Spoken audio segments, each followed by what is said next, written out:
Sebelum melanjutkan, jangan lupa subscribe dulu, terima kasih. Bab 493, Suku dan Klan Bergandengan Tangan. Huang Xiaolong berdiri tegak di depan lapangan 9 naga, matanya yang tajam mengamati berbagai patriark dan pakar yang menunggu di alun-alun. Para leluhur dan pakar itu merasa tatapan Huang Xiaolong mengandung tekanan kursif yang tak dapat diatasi, menyebabkan mereka tidak punya keberanian untuk menatap langsung ke arahnya. Saya adalah Dewa Binatang dari suku Bismen, Huang Xiaolong. Hari ini, kita berkumpul di sini untuk menyaksikan upacara penggabungan besar antara suku Bismen dan klan Binatang Iblis. Saya akan menggunakan kesempatan ini untuk berterima kasih kepada semua orang yang datang dari jauh. Huang Xiaolong berbicara. Meskipun suaranya tidak keras, setiap orang yang hadir di alun-alun mendengarnya dengan keras dan jelas. Setelah menjelaskan identitasnya dengan kalimat sederhana, Huang Xiaolong menoleh ke Ao Kun, tempatkan altar persembahan untuk memuja Dewa Binatang tertinggi dan Kaisar Dewa Kera tertinggi. Baik, Tuan Muda Dewa Binatang. Ao Kun menjawab dengan hormat. Ia segera memerintahkan sekelompok tetua kuil 9 naga untuk membawa altar pemujaan dan persembahan yang telah disiapkan. Di atas altar pemujaan itu ditempatkan 2 patung yang diciptakan berdasarkan gambaran Dewa Binatang kuno dari suku Binatang Buas dan Kaisar Dewa Kera dari klan Binatang Iblis. Ketika semuanya telah tersusun, Huang Xiaolong menyalakan beberapa dupa dan secara pribadi melangkah maju untuk meletakkannya ke dalam guci yang telah disiapkan di altar peribadatan. Berikutnya adalah Ao Kun dari kuil 9 naga yang membacakan kisah tentang tindakan agung dan mulia dari Dewa Binatang Buas dan Kaisar Dewa Kera pada zaman dahulu. Ketika Ao Kun selesai, Patriark suku Harimau Cak menyoroti beberapa aspek penting setelah integrasi antara suku manusia binatang dan klan Binatang Iblis. Dalam integrasi antara keduanya, para Bismen akan menempati urutan teratas, di mana klan Binatang Iblis diberi peran sekunder. Di masa depan, klan Binatang Iblis akan menjadi cabang sampingan dari suku Bismen, bernama Kuil Binatang, dengan Ao Kun, Lei Ge, dan Monyet Pemakan Roh Ungu sebagai 3 master kuil agung yang memiliki otoritas yang sama. Kuil Binatang Buas akan terdiri dari 3 aula utama, yaitu Aula 9 Naga, Aula Singa Kejam, dan Aula Dewa Kera. Cabang-cabang awalnya akan dipimpin oleh tetua yang ditunjuk. Ketika suku laut, ras manusia, dan para leluhur suku iblis hijau menyadari bahwa klan Binatang Iblis telah tunduk kepada manusia binatang, tak satupun dari mereka yang menunjukkan ekspresi baik di wajah mereka.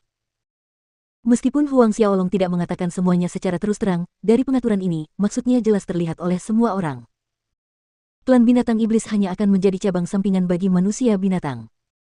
Kemudian, suku laut, ras manusia, suku setan hijau, dan yang lainnya, begitu mereka tunduk dan bersumpah setia, mereka juga akan berakhir sebagai salah satu cabang sampingan manusia binatang. Selanjutnya, mereka harus mematuhi perintah dan keinginan Dewa Binatang baru, Huang Xiaolong. Seperti yang diharapkan, setelah Cak selesai membaca bagiannya, Ao Kun berkata, pada zaman dahulu, Liga Lord Bisgat yang murah hati menyatukan benua 10 penjuru kita, membawa era kemakmuran. Semua suku dan klan hidup dalam harmoni satu sama lain, tanpa konflik, perang, atau pembunuhan di antara saudara-saudara kita sendiri, tanpa perbudakan antara suku dan klan. Namun, sejak Lord Bisgat pertama kita menghilang, kita hancur dari dalam dan berpisah, bertarung di antara kita sendiri, menimbulkan malapetaka di benua 10 penjuru. Untuk mengurangi pertikaian yang tidak berarti ini, untuk menghentikannya sama sekali, Liga Lord Bisgat kita yang baru mengundang semua orang di sini hari ini tidak hanya untuk menyaksikan momen bersejarah upacara penggabungan ini tetapi juga untuk mencapai kesepakatan dengan semua patriark di sini dalam hal persatuan. Begitu Ao Kun berhenti, alun-alun menjadi gempar. Meskipun sebagian besar orang yang hadir sudah menduga hasil ini, mendengarnya dengan telinga mereka sendiri tetap memicu reaksi besar. Meskipun semua orang memperlihatkan rasa tidak nyaman, dengan perdebatan sengit di mana-mana, tak seorang pun melangkah maju dengan keberatan langsung ataupun pihak manapun menyatakan kesetiaan mereka kepada Huang Xiaolong. Huang Xiaolong berdiri di tempatnya, memandang kerumunan orang dengan tenang dan tidak tergesa-gesa. Huang Xiaolong, menginginkan kami untuk tunduk padamu bukanlah hal yang mustahil, tiba-tiba, sebuah suara yang jelas terdengar di alun-alun. Semua orang menoleh untuk melihat, itu adalah Kaisar Vander dari suku laut. Status Kaisar Laut di suku laut setara dengan Dewa Binatang di suku manusia binatang. Mendengar klan kekaisaran suku laut berani mengucapkan nama Huang Xiaolong secara langsung membuat para ahli di sekitarnya tercengang, sedangkan para manusia binatang dan ahli binatang iblis murka dengan keberanian orang itu. Huang Xiaolong mengangkat lengannya untuk menghentikan para manusia binatang dan ahli binatang iblis bergerak. Lanjutkan. Huang Xiaolong menatap Kaisar Laut Vander dengan ekspresi tabah. Di era kuno, kekuatan Dewa Binatang menghalangi semua arah, kekuatannya diakui sebagai nomor 1 di benua 10 arah. Dia pernah bertarung dan mengalahkan semua patriark dalam pengepungan, akhirnya menaklukkan mereka, yang membuatnya menaklukkan benua 10 arah. Kaisar suku Laut Vander menatap Huang Xiaolong, setiap patriark yang hadir di sini akan mengepungmu. Jika kau dapat mengalahkan kami dengan mengandalkan kekuatanmu sendiri, tanpa menggunakan skarab mayat racun atau faktor eksternal lainnya, maka suku lautku akan menjadi yang pertama menyerah padamu.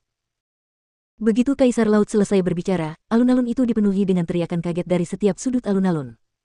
Kaisar Laut Vander menghasut semua patriark untuk menyerang Huang Xiaolong bersama-sama.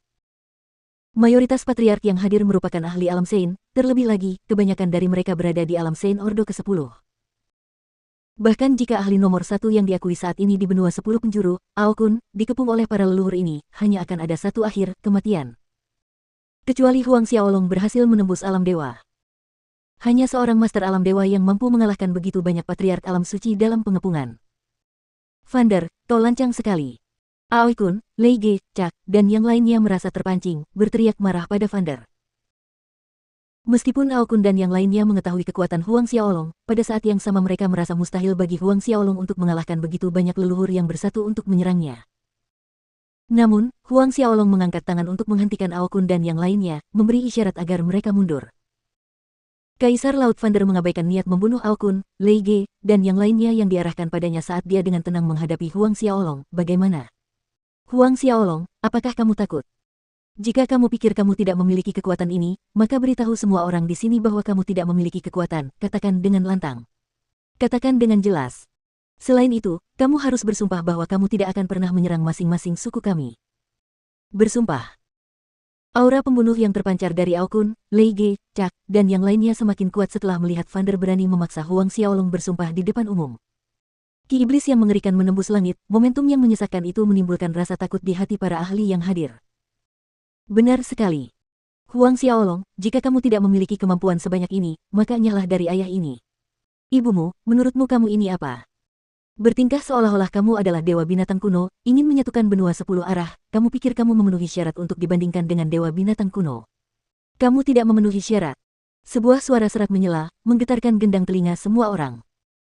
Mencari pemilik suara itu, membawa para ahli yang hadir kepada Patriark Suku Iblis Hijau, Mei Xiu. Pada titik ini, suku Bismen dan klan binatang iblis tidak lagi repot-repot menyembunyikan niat membunuh mereka. Jika bukan karena Huang Xiaolong yang tidak memberi perintah, mereka pasti sudah menyerbu dan mencabik-cabik Vander dan Mei Xiu hingga berkeping-keping. Huang Xiaolong masih setenang biasanya saat melihat kedua orang ini, Kaisar Laut Vander dan Mei Xiu dari suku Setan Hijau. Kedua orang ini berani bertindak begitu terang-terangan, pasti ada seseorang yang memberi mereka keberanian. Tidak diragukan lagi, Deities Templar, Cosmos Gatchult, dan Sin City berada di belakang mereka. Setelah Mei Xiu, seorang patriark lain melompat keluar, memarahi dan berteriak. Dia adalah patriark suku Skeleton. Selanjutnya, satu demi satu, 6 patriark lainnya menyanyikan lagu yang sama dengan Vander dan Mei Xiu. Pada akhirnya, ada 19 orang. Bagus. Huang Xiaolong berkata dengan tenang, aku menerima tantanganmu. Apakah ada patriark lain yang ingin keluar? Sebenarnya, dia bisa saja memerintahkan para bismen dan ahli binatang iblis untuk menghadapi orang-orang ini, menaklukkan mereka dengan paksa, dan membunuh mereka yang menolak untuk tunduk. Tidak perlu menerima apa yang disebut tantangan ini. Namun, Huang Xiaolong punya rencana lain. Dia ingin menggunakan kesempatan ini untuk menunjukkan kekuatannya yang sebenarnya. Kaisar Laut ini dan orang-orang yang bersekongkol dengannya mungkin mengira aku hanya seorang Saint tingkat ke-7. Huang Xiaolong menyeringai. Persetujuan Huang Xiaolong untuk menerima tantangan mereka membuat Kaisar Laut Vander dan 18 leluhur lainnya bingung. Ini bukan bagian dari rencana mereka. Ada beberapa patriark yang tetap diam, menonton dan menunggu untuk melihat bagaimana perkembangannya, tetapi ketika mereka mendengar Huang Xiaolong menerima tantangan tersebut, mereka tergoda dan berdiri. Dari sudut pandang mereka, dengan begitu banyak orang yang bekerja sama, hanya akan ada satu akhir bagi Huang Xiaolong, kekalahan. Jika Huang Xiaolong kalah, suku mereka tidak akan dikendalikan olehnya. Oleh karena itu, semakin banyak patriark yang bangkit. Ayah, apakah ras manusia kita juga bergabung? Di tengah kerumunan, Lei Hua bertanya kepada Raja Manusia Guntur. Raja Manusia Petir ragu-ragu. Akhirnya, dia berdiri dengan ekspresi muram.